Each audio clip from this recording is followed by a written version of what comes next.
कौन कौन सी मस्करीनिक antagonist drugs हैं और ये किस तरह से एक्ट करती हैं। सबसे पहले हम बात करते हैं एट्रोपिन की। अच्छा, एट्रोपिन को हम अलग से पढ़ते हैं कि इसकी क्या क्या यूजेस हैं, इसके क्या क्या साइड इफ़ेक्ट हैं, ठीक है, वो एक अलग है टॉपिक, वो हम पढ़ते हैं नेक्स्ट। लेकिन यहाँ पे ये तीन ड्रग्स एट्रोपिन, होमाट्रोपिन, ट्रोपिकामाइड, ये तीनों का एक जो यूज़ है वो इम्पॉर्टेंट है, वो है ये मिडरेटिक है। जब भी आपने लेंस का ऑपरेट करना हो तो हमें पता है कि आगे जो है वो पीपल का सुराख होता है, पीछे पीछे की तरफ लेंस होता है। तो पीपल को हमने डायलेट करना है ताकि हमें लेंस जो है वो अच्छे से नज़र आए। तो इसको हम डायलेट करने के लिए क्या देते हैं, ये इस तरह से बहुत ज़्यादा खुल जाता है। इसके खुलने से क्या होगा, हमें लेंस बड़ी क्लियरली नज़र आएगा और हम फैको इमल्सिफिकेशन वगैरह कर सकते हैं। या अगर हमने पोस्टीरियर साइड ऑफ द आई देखनी है तो हम मिडरेटिक यूज़ करते हैं। सो ये जो हमारी ड्रॉप्स की फॉर्म में होती हैं, ड्रॉप्स की फॉर्म में एज अ मिडरेटिक एक्ट करती हैं। इसके अलावा ये साइक्लोप्लेजिक होती हैं। हमने ये बात याद रखनी है कि ये सारे के सारे मस्करीनिक रिसेप्टर्स को जो है वो एंटागोनाइज करती हैं और मेनली इफ़ेक्ट कहाँ पे होता है, इनका आई पे इफ़ेक्ट होता है। और आई पे कौन सा होता है, मेनली M3 होता है। इसके बाद ये दो ड्रग्स, ठीक है, ये ग्रुप 3 हो गए जिनका एक काम हो गया। उसके बाद है दो ड्रग्स, ये कौन सी है, बेंजट्रोपिन और ट्राईहेक्सीफेनिडाइल। ये एक्ट करती हैं CNS पे, ठीक है, और CNS पे एक्ट करती हैं तो वहाँ पे पार्किंसन डिजीज़ के लिए यूज़ करती हैं। इसके अलावा अगर पेशेंट किसी को अक्यूट डिस्टोनिया हो तो उसके लिए हम यूज़ करते हैं। तो हमने याद करना है कि जो बेंज है वो पार्क में है, ठीक है, मैं कोई भी कुछ भी याद कर सकते हैं B से, ठीक है, बेंज पार्क से याद करना है आपने इसको। उसके बाद हम बात करते हैं ग्लाइकोपाइरोलेट। ग्लाइकोपाइरोलेट जो है वो GIT और रेस्पिरेटरी पे एक्ट करती है, ठीक है। GIT पे हमें पता है कि क्या इफ़ेक्ट होगा इसका, GIT पे सिक्रीशंस को ये कम करेगी, इसलिए हमने ओरल देना है अगर इसको, तो ये ड्रोलिंग को कम करेगी। पेप्टिक अल्सर में इसको ये रिलीव होगा, क्योंकि पेप्टिक अल्सर में क्या होता है कि वहाँ पे अल्सर बन जाते हैं। हमने गैस्ट्रिक सिक्रीशंस को कम करना है तो हम ये देंगे तो गैस्ट्रिक सिक्रीशंस कम हो जाएंगी। गैस्ट्रिक सिक्रीशंस कम हो जाएंगी तो पेप्टिक अल्सर को रिलीव मिलेगा। रेस्पिरेटरी में क्या यूज़ है इसमें कि ये एयरवेज जो सिक्रीशंस हैं उनको कम करते हैं। हमें पता है कि मस्करीनिक को अगर हम एगोनिस्ट इफेक्ट दें तो ये सिक्रीशंस बढ़ जाती हैं, अगर इसका एंटागोनिस्ट इफेक्ट दें तो सिक्रीशंस कम हो जाती हैं। सो प्री ऑप जब आपने कोई भी ऑपरेशन करना है तो एयरवे की सिक्रीशंस कम से कम रखनी होती हैं। क्यों, क्योंकि पेशेंट जो है वो बिल्कुल अनकॉन्शियस होता है, बेहोश होता है। तो क्या होता है कि जो हमारी मुंह की सिक्रीशंस हैं वो लंग्स में जा सकती हैं और वहाँ से हमारा एस्पायरेशन निमोनिया हो सकता है। उसको इनहिबिट करने के लिए हम ग्लाइकोपाइरोलेट देते हैं ताकि सिक्रीशंस कम से कम हो जाएँ।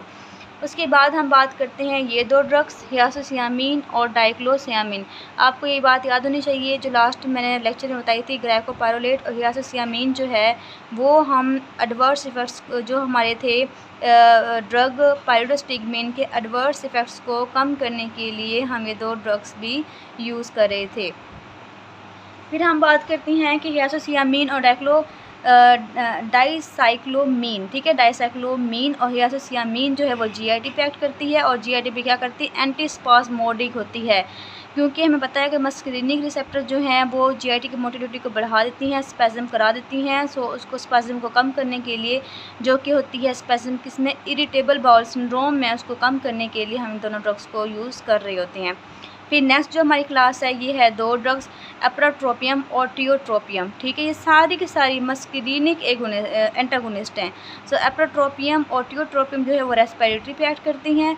सो ये हम यूज़ करते होते हैं COPD और एज़मा के लिए। हमें पता है कि मस्करीनिक को अगर हम स्टिमुलेट करें, मेनली M3 जो होता है वो कहाँ होता है, लंग्स में होता है और ब्रोंको कंस्ट्रिक्शन करवा रहा होता है। अगर हम उनको इनहिबिट कर दें तो क्या होगा, ब्रोंको डायलेशन होगी।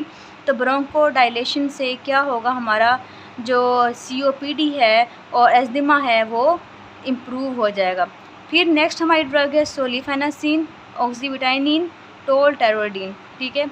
ये तीन ड्रग्स जो हैं ये हमें पता है कि मेनली कहाँ पे एक्ट करी थी, कौन सी ड्रग्स थी, ये हमारी थी M3 की ड्रग्स थी मेनली। तो ये जेनेटो यूनिटरी पे एक्ट करती है, ठीक है। M3 जो होती हैं हमारे ब्लैडर में होती हैं और ब्लैडर में पता है हमें कि मस्करीनिंग जो होती है वो क्या करवाती है, ब्लैडर की स्पैज़म करवाती है। अगर हम उसको इनहिबिट कर दें तो ये ब्लैडर के स्पैज़म को कम कर देगी।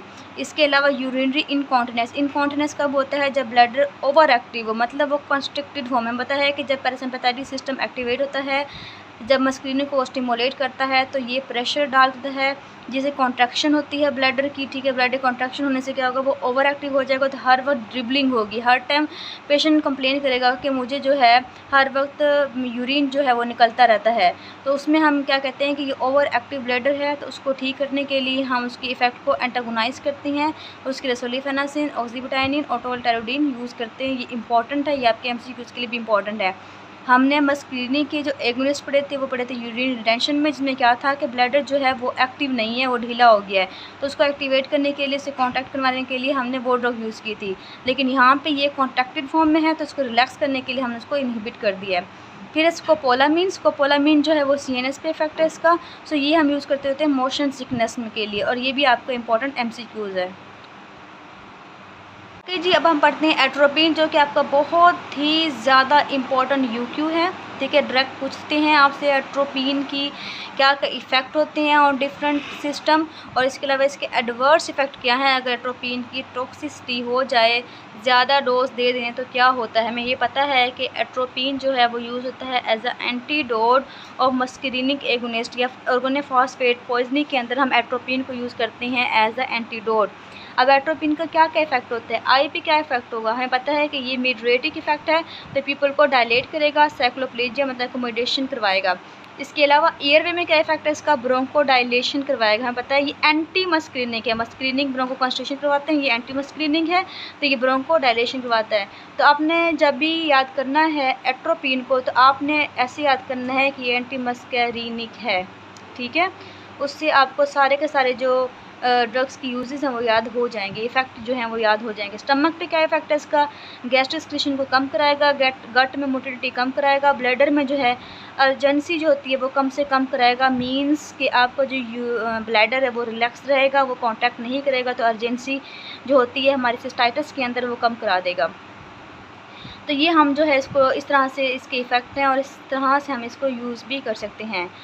उसके बाद हम ये देखते हैं कि जो मस्कुलिनिक इफ़ेक्ट है, ठीक है, उसको ब्लॉक करने के लिए एट्रोपिन को हम यूज़ कर रहे थे। आपको याद होगा कि डंबल्स से हमने याद किए थे उसके साइड इफ़ेक्ट, उसके जो प्रेजेंटेशन थी डंबल्स की फॉर्म में ऑर्गेनोफॉस्फेट पॉइजनिंग की, उसको इनहिबिट करने के लिए हम इसको यूज़ करते हैं। ये एंटी मस्कुलिनिक है, लेकिन ये निकोटीन पे एक्ट नहीं करती, तो इसको हम एंटी निकोटिनिक नहीं कह सकते।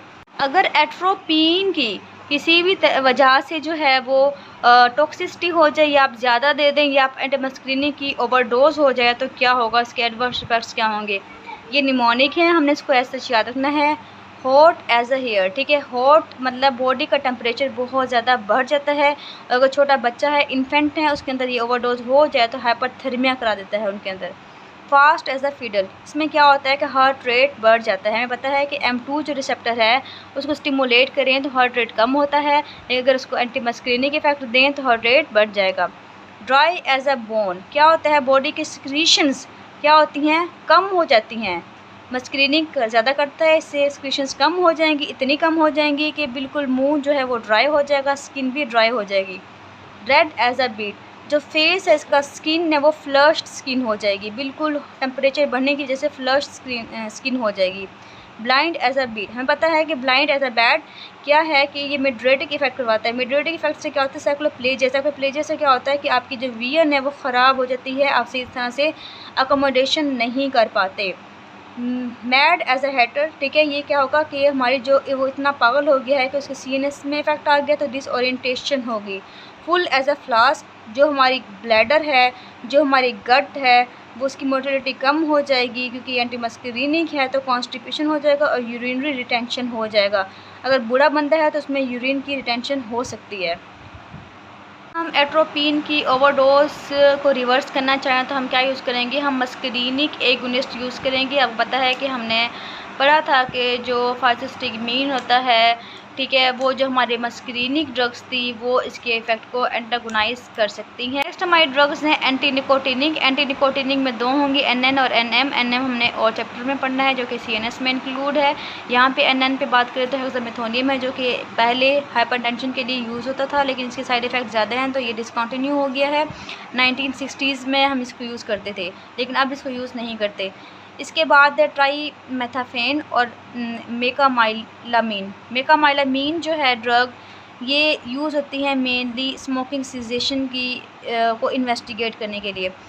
अगर एक पेशेंट ने स्मोकिंग छोड़ दी है तो उसको इन्वेस्टिगेट करने के लिए मेकालामीन जो है वो यूज़ कर सकते हैं। इसके अलावा जो है रीसेंट स्टडी शो करती है कि टोरेट सिंड्रोम, जिसमें क्या होती है एबनॉर्मल ऑटोनॉमिक मूवमेंट होती हैं जो कि पेशेंट की विल के अगेंस्ट होती रहती हैं, ठीक है, क्योंकि सीएनएस ओवर एक्टिव होता है तो मेकालामीन जो ड्रग है वो यूज़ कर सकते हैं। अब इसके जो निकोटीन के एडवर्स इफ़ेक्ट्स क्या क्या हैं, अगर हम एंटी निकोटिनिक इफ़ेक्ट दें तो मेन तो वही है, सेम वही है कि ब्लड वीन हो जाएगा, ड्राई माउथ, कॉन्स्टिपेशन, सीवियर। इसमें जो एक एडिशनल चीज़ है कि एंटी निकोटिनिक ओवरडोज से क्या होगा, सीवियर सेक्सुअल डिसफंक्शन हो सकता है और एजिटेशन हो सकता है। इसके अलावा पोस्टरल हाइपोटेंशन हो सकती है। तकरीबन वैसे ही हैं इसके, जस्ट लाइक एंटी मस्करीनिक की ओवरडोज टॉक्सिसिटी की तरह के, लेकिन यहाँ इसके थोड़े से डिफरेंट हैं। फिर हमारी लास्ट जो थी एक ड्रग जो कि थी पैराडॉक्साइन, जो कि एसिटाइलकोलिन एस्टरेज रीजनरेटर थी, वो इनहिबिट करती है ऑर्गेनोफॉस्फेट्स को। सो यहाँ पे हमारा जो टॉपिक है वो ऑटोनॉमिक नर्वस सिस्टम की ड्रग्स का वो कंप्लीट हो गया है। आपके सारे के सारे चैप्टर्स ऑलमोस्ट हो गई हैं। जितना मैंने आपको करवाया है, आपके सारे के सारे क्वेश्चंस, आपके एमसीक्यूज़, आपके यूक्यूज़ सारे के सारे कवर हो जाएंगे आपके।